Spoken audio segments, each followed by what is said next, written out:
Now it may seem like these are too basic, but remember that we don't want to rack up unfocused mileage. Even top swimmers use drills to sharpen their stroke.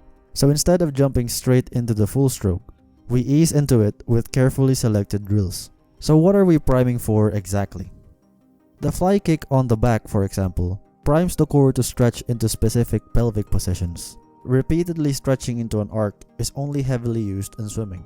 This skill will influence your ability to stretch out during the catch, stabilize during the pull, relax during the breath, and stabilize again during the fly portion. The butterfly has 4 distinct beats. This is the idea of thinking in keyframes, which is one way to practice deliberately. In animation, movement is just an illusion of carefully constructed frames. In swimming, correct movement is a function of accurate poses. The ability to drop the hips into a stretch as the legs kick was primed earlier. This is how we achieve the ability of breathing without compensating with the hands, and the ability to land back into the water without diving too deep. In other words, this simple skill keeps the momentum moving forward by removing all unnecessary up and down motion, which is a key trait of butterfly swimming. Every down kick is a chance to stretch and relax, while every up kick is a chance to power through the pull or to fly during the recovery. Red indicates when to compress the core during transition movements such as pulling or flying, and green indicates a small window in which the swimmer can stretch either during the catch or during the breath.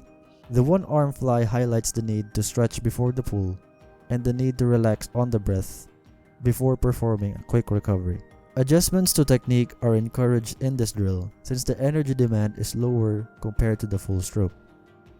So let's go ahead to the single-double fly drill. This is a drill that builds on the previous skills by adding the double arm stroke of the butterfly.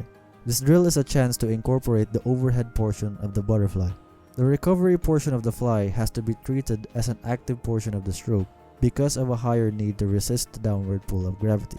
This is why the fly portion coincides with the upkick, which is our landmark for the active phases of the stroke. So the only focus of this drill is to teach how the recovery mixes in with the other skills. Correct undulation, low breathing, correct catching, and correct pulling have already been primed in the previous skills.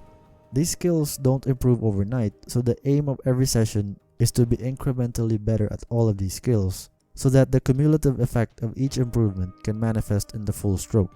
The full stroke is where we expect the execution to be automatic. Because all of the skills are being displayed at once, everything blends into something that can only be perceived as rhythm.